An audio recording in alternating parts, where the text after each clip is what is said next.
little while since my last interaction with my fellow people who barely leave the house, with the last time being October, where I got to see a panel featuring the cast of BBC's Ghosts.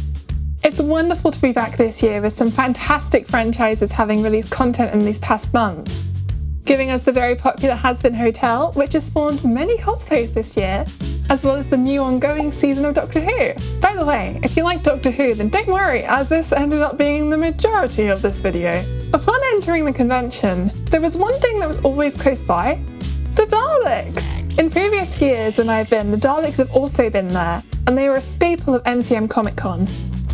I don't know how it happened, but the Daleks were just always nearby us. I swear we weren't trying to follow them. Speaking of Doctor Who, the first section we stumbled into was a section showing some of their costumes, as well as a recreated TARDIS console room.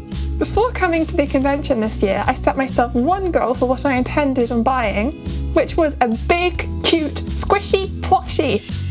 And that is a goal that I achieved. I bought it from Artbox as they are the UK distributor of Sanrio products, so I knew it would be high quality, and I got the cutest pom-pom print in the world! It is so fluffy, I want to cuddle it all day long, and I love it very much. As I was walking around, I also found this collection of Miffy plushies, and I really wanted one of them too, but I already had pom-pom print, and I am poor, so I had to hold back and leave these little cuties behind.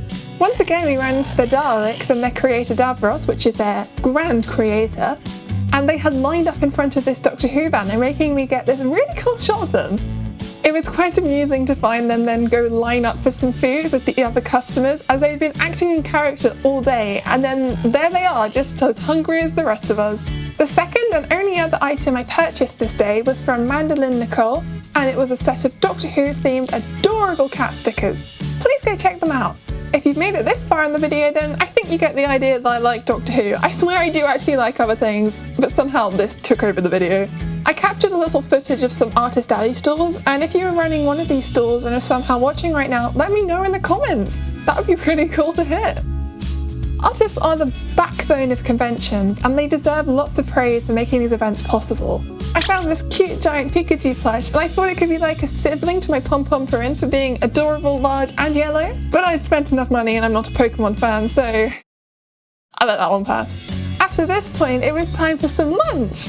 I decided to have some food from the Japanese street food stall, as I love Japanese food, and I tried the chicken karaage, which came with some rice, spring onions and seaweed. I was surprised to find it was actually very sweet. It was like they had coated everything in sugar, but it was tasty nonetheless. Something major from this day, which I haven't mentioned yet, is that I was feeling incredibly unwell.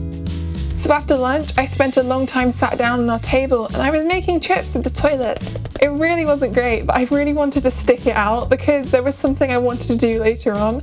And honestly, Comic-Con is so expensive to go to. There's the tickets alone, then the pricey food, and the travel, and it adds up so much that I didn't want to waste the day, so I really tried to experience as much as I could, and hopefully get a decent amount of footage for this video. But unfortunately, I couldn't film as much as I might have hoped to. I was hoping to attend a panel or two and talk about that, but I wasn't really feeling good enough. However, there was one event which I really was determined to take part in, and that's the reason I'd been waiting this long after I'd had my lunch, and it was the Doctor Who pub quiz. There was no pub, so I don't think it was really a pub quiz, but I don't drink, so that's not really it for me anyway. Within my friend group that was there, we had quite a few Doctor Who enthusiasts, so we were hoping that we stood a good chance at winning the prize.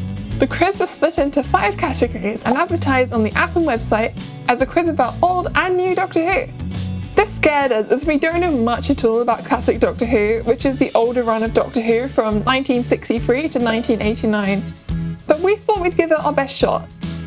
Luckily for us, the questions about classic Who were pretty basic, so we mostly got those ones right. The quiz started really positively for us.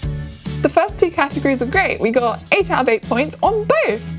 After this, it started to go downhill, with 5 out of 8 on the next 2 categories, and then only 8 out of 16 on the final section. The final section being a music round, and because none of us knew enough of the pop songs, we just couldn't answer the questions. I listened to too much J-pop, it wasn't fair! We didn't win with our score of 34, as 2 teams had 45 out of 48, which is insane, and we reckon they probably cheated, but whatever, it's fine, I'm totally over it. The 34 was a pretty good score, I think. We definitely knew a lot of facts, and some of it we managed to figure out with what we knew around the question, so go team! This brings me to the end of the day, and although I didn't feel great, I adore my plushie so much, and you should all go buy one, and then we'll have one big pom-pom-perin party. Okay, thank you.